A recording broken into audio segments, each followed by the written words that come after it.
On a 9 enfants, dont 6 enfants qu'on a eus naturellement. Côme qui va avoir 19 ans et Brune, notre dernière biologique, qui a 8 ans. Et ensuite, on a adopté 3 pupilles de l'État handicapées.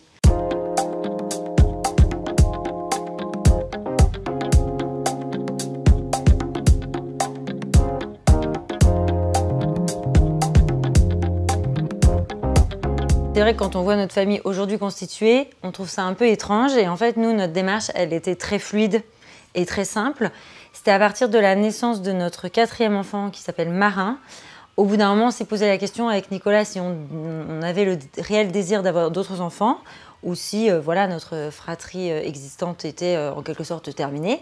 Et donc à la naissance de Marin, on s'est posé cette question et tous les deux, on était d'accord sur le fait de nouveau être parents.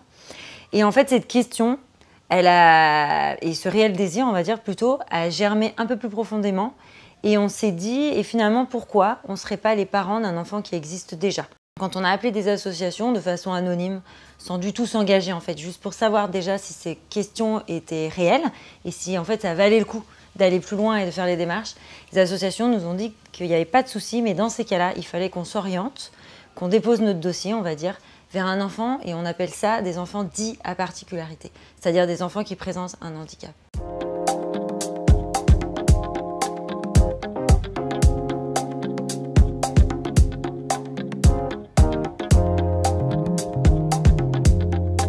Très vite, en fait, ils nous ont dit, si vous voulez avoir l'agrément, il va falloir restreindre votre demande. Vraiment, ça a été douloureux pour tous les deux. Et donc, ils nous ont dit, OK, votre projet, il est entendable si vous êtes sur un enfant avec une trisomie 21 ou un handicap sensoriel unique. Donc, notre premier agrément, quand on a reçu la notice, c'était sur un enfant trisomique ou handicap sensoriel unique.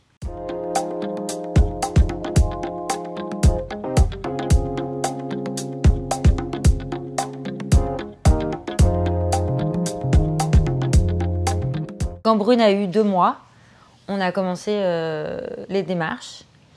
Et là, en fait, on ne pensait pas du tout que ça allait être compliqué.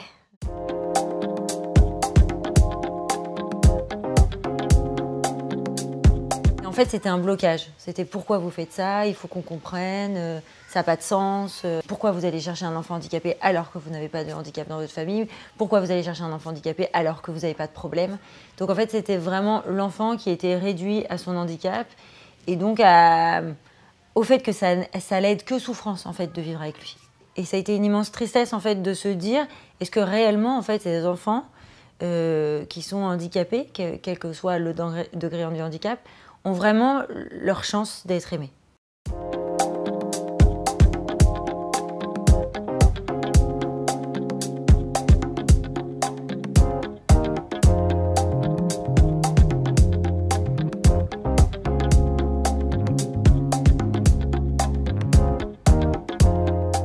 Moi, je trouve que le système, il est bien fait.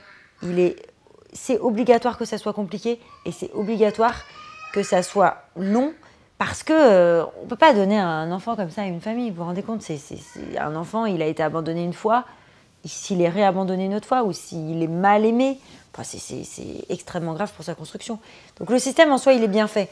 Moi, ce que je pense après par rapport à ce qu'on a réfléchi de ce qui s'est passé, c'est que nous, on a eu un blocage sur certaines personnes parce qu'on était face à des personnes qui ne connaissent pas le handicap.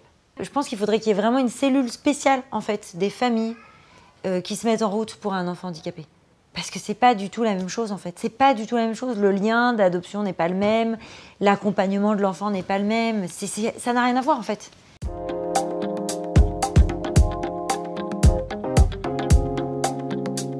Les gens ont pensé qu'on allait au contraire se refermer, se réduire, et avoir une vie moins riche parce que bon, le handicap, ça bloque. Et en fait, c'est tout l'inverse. En fait, ça a été comme un énorme jaillissement en fait, d'amour, de réflexion, d'aller plus loin en fait, de tout ce qui nous était donné. On se rend compte de la richesse de tout être humain, en fait, quel qu'il soit.